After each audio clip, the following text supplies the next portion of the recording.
Reviewing NHL games of November 28th, 2018. I wasn't around yesterday, 27th. My day job got in the way. My apologies, as will it tomorrow on the 29th. But I should be around for the 30th. Let's get to the games. There was 5 of them on, starting with the Detroit Red Wings beating the St. Louis Blues 4-3. A couple of quick notes in that game. St. Louis went into this one losing 4 of their last 5. And they only got 4 shots in the first period. There was no goals scored by either team in any case in the first period. In the second, Detroit gets on the board first. Vanek gets his 3rd of the season, assisted by Nyquist and Delarose. 1-0 Detroit. 2-0 Detroit. Anastasio gets his 11th of the season, assisted by Green and Vanek. Vanek gets his 2nd point of the night already. Then 3-0 Detroit. Bertuzzi gets his 7th of the season, assisted by Glendening and Green, who gets his 2nd point of the evening.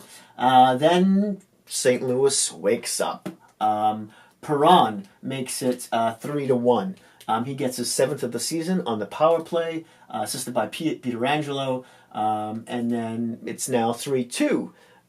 St. Louis scores again. Tarasenko gets his 8th of the year. He's still playing a little, not getting up to the fastest start this season. Anyways, he gets his 8th of the season on the power play as well, assisted by O'Reilly and Dunn. Detroit getting into some penalty problems later in the period there. In the third, Perron gets his 2nd goal of the game, assisted by Fabry and Shen. And then about halfway, and that was the 3rd, by the way, that last goal by Perron. And then Bertuzzi scores about over halfway through the 3rd period to make it 4-3 Detroit. That's his 2nd goal of the game for Bertuzzi, assisted by Rasmussen. St. Louis goes 2 for 3 on the power play. Detroit goes 0 for 2. Allen saves 27 of 31. Howard 33 of 36. St. Louis is now 8-12-3 and with 19 points. They're 4 games under 500. Wow, yeah. What's going to happen there? Are they going to be sellers towards the trade deadline if they keep this up? Be really interesting to see who goes. Detroit is now 11-3 with 25 points. They're 500 and they're continue to surprise everyone. Next up, the Anaheim Ducks beat the Florida Panthers 3-2. Mind you, Luongo has still injured. I think he pulled a muscle or something in his leg 1 or 2 games ago. In any case, some other notes about this game before we get into it. Anaheim is playing back-to-back games, and they happen to beat Tampa 3-1 on Tuesday. Yeah, Tampa. Yeah, Anaheim. And Florida beat the Devils 4-3 in overtime on Monday. So both these teams sort of coming off of big wins, more so for Anaheim because of their opponent. But in any case, let's get to the scoring. In the first period, Ducks get on the board 15 seconds in. Manson, from the top of the circle off the face-off, gets his 3rd of the season, assisted by Gibbons and Rowney to make it 1-0. Second period, Florida makes a comeback here. Ekblad gets his 5th of the season. I had some notes on him. Yeah, he gets his 5th of the season, assisted by Barkov and Huberdeau. This is Ekblad's 5th goal in 9 games.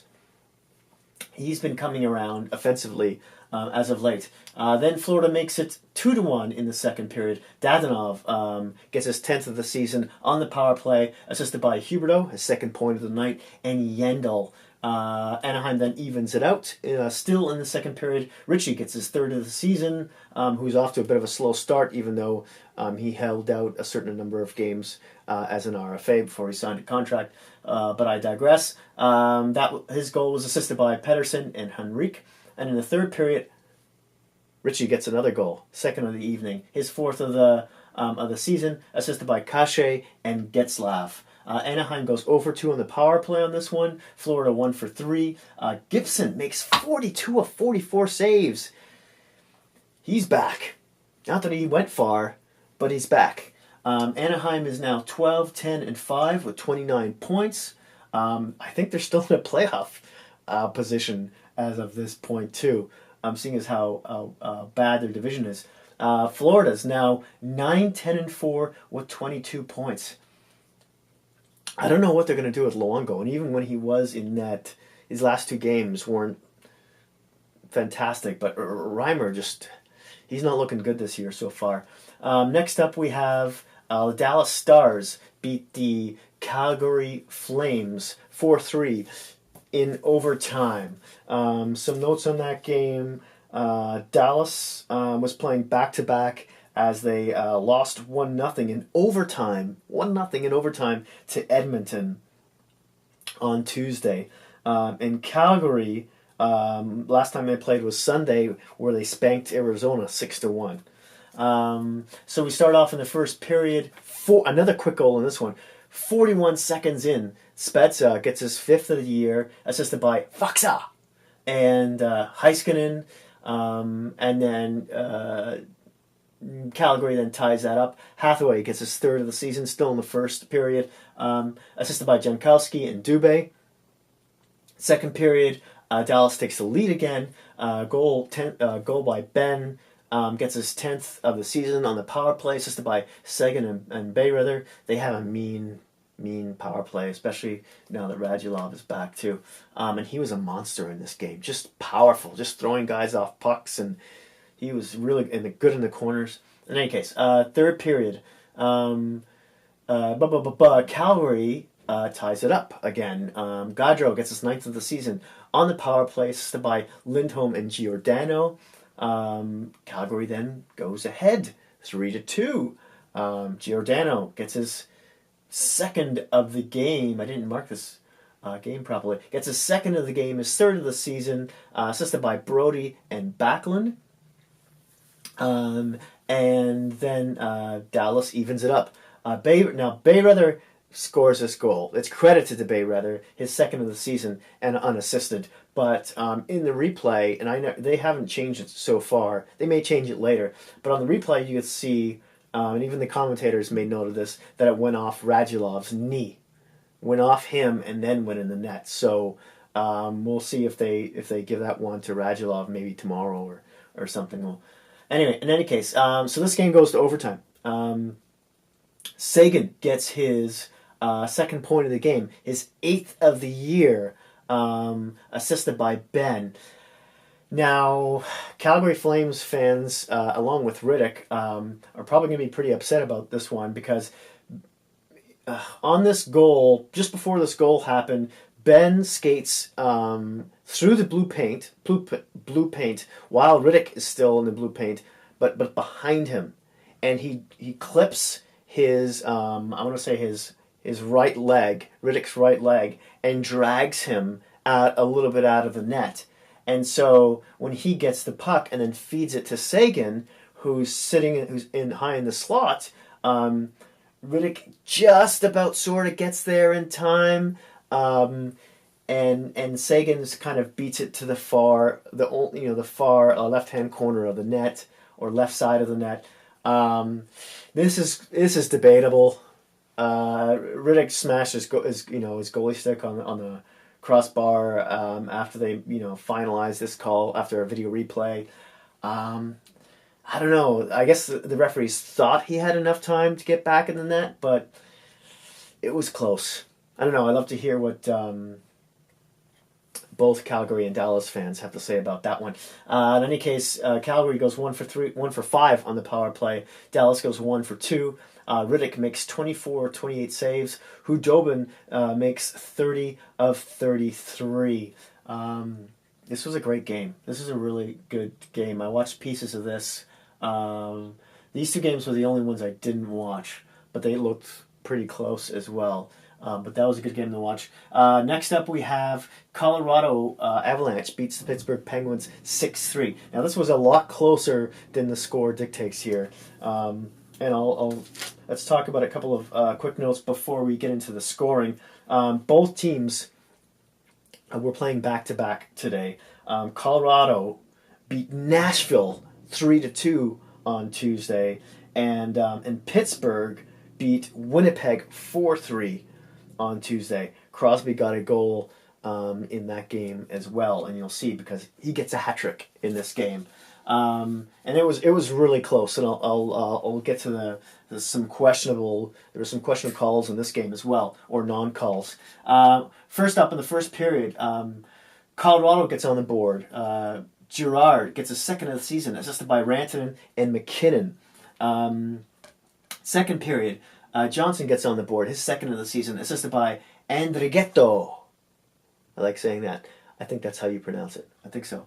It sounds Italian, maybe. Still in the second, Colorado makes it 3-0. Wilson gets his seventh of the season, assisted by McKinnon and is it Yost or Jost? I think it's Yost. McKinnon gets his second assist of the evening so far. Now, up until this point, Pittsburgh looked slow to me, and Colorado looked amazing. They were fast. They were fast all game. Really, they skated amazing all game, really well. And they were just making tape-to-tape passes, just really creative play, especially that first line, obviously, best line in the league. And in any case, Crosby gets a bee in his bonnet, and of course his good pal McKinnon is on the other team there, and he gets a goal, his 11th of the season, assisted by Gensel, to make it 3-1. And you're like, okay, Pittsburgh doesn't have a chance, but it's nice that they scored because they haven't been doing too great lately, except for the big win against Winnipeg yesterday, a really good team.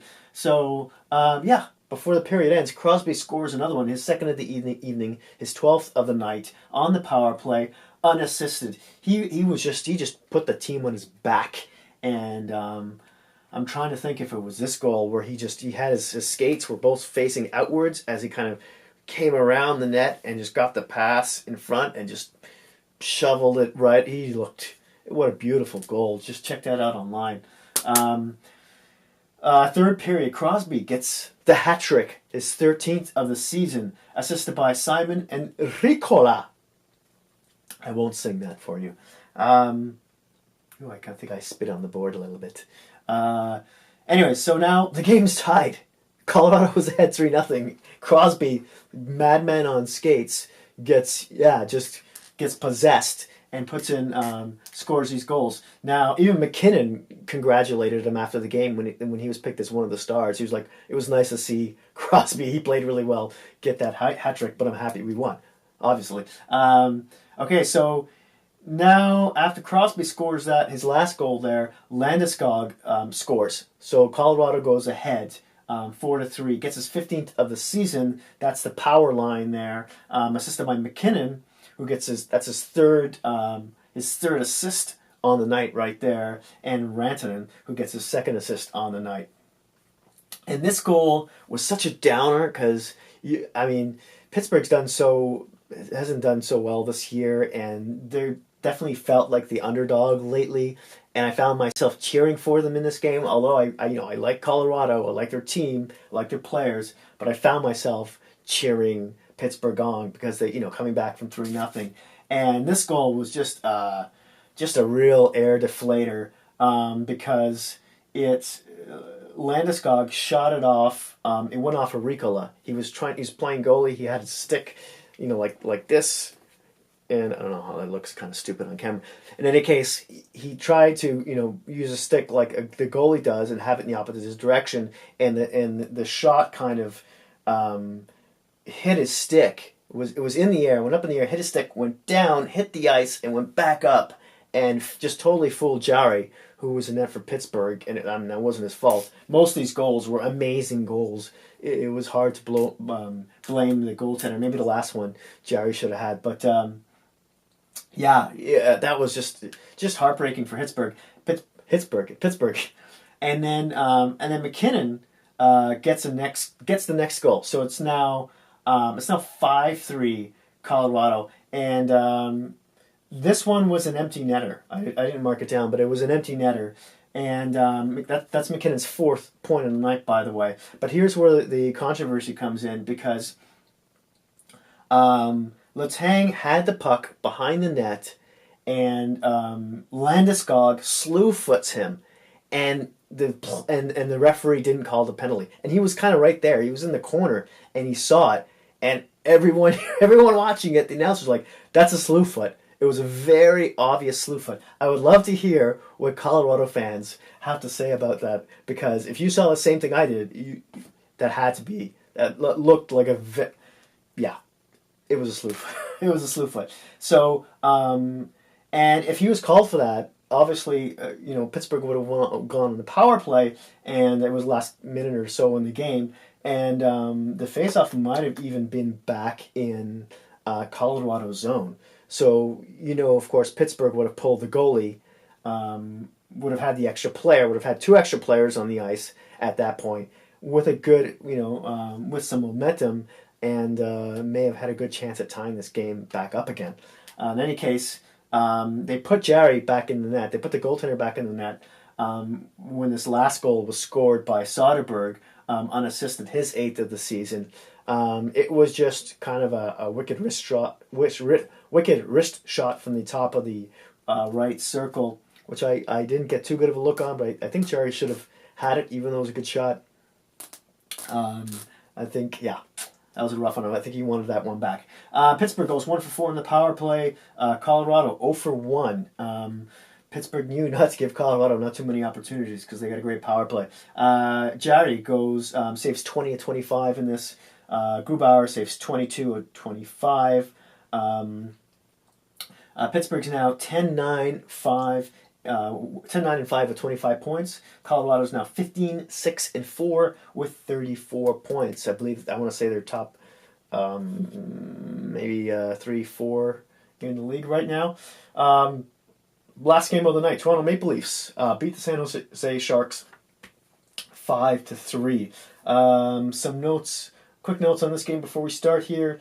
San Jose is playing back-to-back games, so this is their second on a back-to-back, and they lost Tuesday night 3-2 to Buffalo in overtime, and that was Buffalo's 10th win in a row. And guess who's playing Buffalo next? Toronto. Yeah, so that's, I'm pretty sure they are. I can double-check that, but that's going to be a really exciting game because another keynote of this game is that this is Matthews' first game back after being gone for like a month or so, and so to have him back, and he scored 2 goals in this game. So did Tavares. So, I'm a liar. I'm a big fat liar. So Buffalo is playing the Lightning, which should also be a good game on Thursday, which is technically tomorrow at the moment, and then Friday, Buffalo's playing the Panthers. What was I talking about? I could have sworn I heard the announcer say the Leafs were going to play Buffalo. That lying announcer. He is a liar. Okay. Big mistake by me. I don't see Toronto facing Buffalo here. Not in the next few games anyways. Toronto's next game after this looks like to be Saturday against the Wild, and like I said, Buffalo faces the Panthers on Friday, and that's it. And then Toronto doesn't look like they play until Saturday. Oh well, that was a fictional. That would have been a fictionally cool storyline. Anyways. So Matthews is back for this game, and Toronto is also coming off of a 4-2 win on Boston from Monday. And if you might be wondering who Matthews was playing with, because last time he was on a line with Kapanen and Marleau, and Marleau wasn't doing too well point-wise, and then they put Marleau, while Matthews was gone, they put Marleau back with Kadri and Connor Brown on the third line, and he started scoring again. So they decided to keep Marleau there, and they made the first line, or the line 1B, or whatever you want to call it, they made it Matthews, Kapanen, and Janssen, because Janssen has been hot of late. And they played really well together. This looks like it could be a good line. Nylander who? In any case, scoring. Okay, so Toronto goes ahead 1-0 in the first period. Tavares gets his 16th of the season on the power play, assisted by Matthews and Marner. San Jose then ties it up. Hurdle gets his 6th of the season on the power play, assisted by LeBlanc and Couture. Both these teams were just deadly on the power play today. Toronto then makes it 2-1. Matthews on a beautiful shot from the top of the left circle. One of his beautiful, super accurate, hard wrist shots. He gets his second point of the night, his 11th goal in the season on the power play, assisted by Riley and Marner. You can just throw Marner into every goal here, really. Then Toronto, still in the first period, make it 3-1. Tavares gets his 17th of the season, his second of the game, assisted by Marner. Obviously, his third points of the night already, and Hyman. Second period, here we go. Marleau gets on the board for the Leafs, makes it 4-1. His 6th of the season on the power play, and this is the second power play unit that gets this goal. So all of Toronto's power play units are just look really good, and that was assisted by Ennis and Janssen. Then before the end of the second, San Jose makes it 4-2. Pavelski gets his 16th of the season on the power play, assisted by Burns and Couture, who gets his second point of the night. And we move on to the third. In the third, Matthews gets his second point of the game. He makes it 5-2 for the Leafs. And that's his third point of the game. His second goal of the game, but his third point of the game. That was assisted by Johnson and Kapanen. That's all the first line right there. And then San Jose makes it a little interesting at the end with Meko Carlson. Gets his second of the season, assisted by Donskoy and Kane. Toronto goes 3 for 4 in the power play. Unbelievable. In San Jose, not too shabby, 2 for 3 as well. Anderson saves 38 of 41 shots, even though he let in 3 goals. He looked good. I mean, still, 41 shots on that. Dell saves 24 of 29. On the power play, Dell looked like he should have played a little deeper into his net, because when passes are going left, right, and center like that, like the Leafs were passing him around quick, fast, and accurately, you probably should play a bit deeper in your net. But in any case, Toronto is now 18-8-0 with 36 points. San Jose is now 12-9-5 with 29. Tomorrow's games on Thursday, November 29th, 2018. There's going to be 8 of them. New York Islanders versus the Boston Bruins. The Arizona Coyotes versus the Nashville Predators. The Minnesota Wild versus the Columbus Blue Jackets. The Chicago Cubs. Chicago Blackhawks versus the Winnipeg Jets. The New York Rangers versus the Ottawa Senators. The LA Kings versus the Edmonton Oilers. The Buffalo Sabres versus the Tampa Bay Lightning. That's going to be the game to watch. Buffalo, like I said, on a 10-game win streak. Tampa, just being Tampa, an amazing team. This is going to be, I think that's the top 2 teams in the league right now, too, if I'm not too mistaken, in terms of points. Yeah, Buffalo is the top team. What? Vegas Golden Knights, for the last game of the evening here, face the Vancouver Canucks. Thank you so much for watching. Hit like if you like this video. Smash that subscribe button if you haven't already. I've only been doing this for a month. I could use your any help I can get. And if you know any hockey geeks, please don't feel shy about sharing. Thanks again, and I'll see you soon.